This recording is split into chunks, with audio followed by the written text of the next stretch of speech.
Right. I love flowers. I'd love to have the whole place swimming in roses. God of heaven, there's nothing like nature. The wild mountains and the seas, and the waves rushing, and the beautiful country, and the fields of oats and wheats, and, well, sure, all kinds of things. The fine cattle going around. Sure, that would do your heart good. To see rivers and flowers, all sorts of shapes and smells and colours springing up, even out of the ditches, primroses and violets. Nature it is.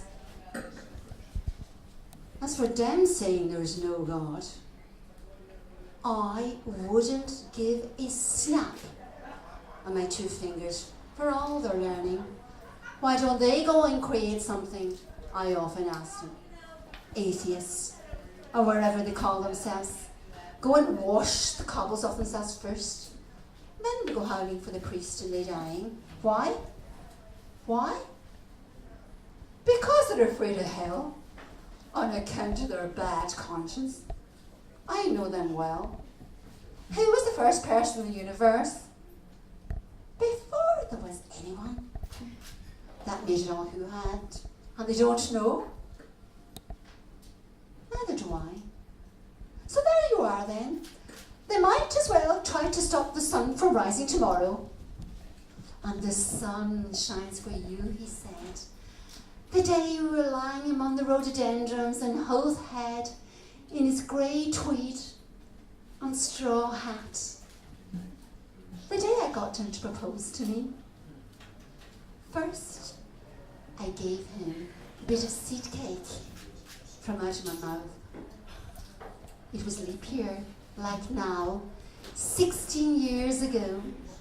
My God, after that long kiss, I nearly lost me breath. He said I was a flower of the valley. And yes, so we are flowers, all a woman's body. That was the one true thing he said in his life. And the sun shines for you today, he said. That was why I liked him. I saw that he understood or felt what a woman is, and I knew I could always get around him. So I gave him all the pleasure I could, leading him on till he asked me to say yes. Only I wouldn't answer first. I looked out over the sea and the sky.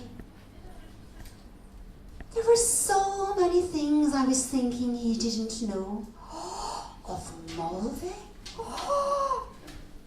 and Mr. Starnharp, and Hester, and Father, and the old Captain Groves. Oh! And the sailors playing All Birds Fly, I Say Stew, washing up dishes. They called it on the pier. And the sentry in front of the governor's house with that thing round his helmet, poor devil half roasted. And the Spanish girls laughing in their shawls and their tall combs. And the auctions in the mornings, the Greeks, the Jews, the Arabs, and the devil knows who else from all the ends of Europe. And Duke Street, with the fowl market all clucking outside Larby Sharns, and the poor donkeys slipping half asleep. And those vague fellows sleeping on the shade on the steps, and the big wheels of the carts, the bulls, and the old castle thousands of years old, and the handsome Moors all in white, with turbans like kings, asking you to sit down in their little bit of shop. And Rhonda, with the old windows of the posadas, glancing eyes, a lattice head for her lover to kiss, and the iron and the wine shops half over the night, and the castanets. And the night we missed the boat at Algeciras, yes, the watchman going around, serene with his lamp. Yes, and oh, the awful deep down torrent. Oh, and the sea crimson, sometimes like fire.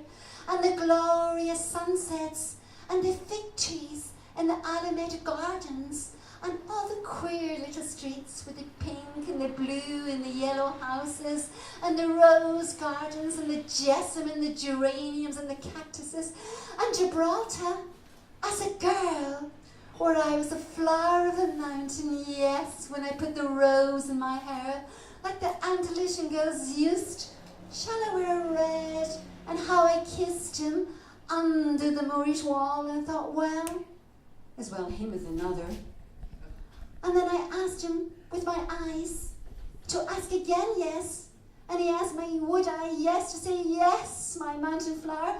And yes, I put my arms around him, yes, and pulled him down to me, yes. So he'd feel my breath, so perfume, yes. And his heart was going like mad. So yes, I said, yes, I will, yes. Bravo.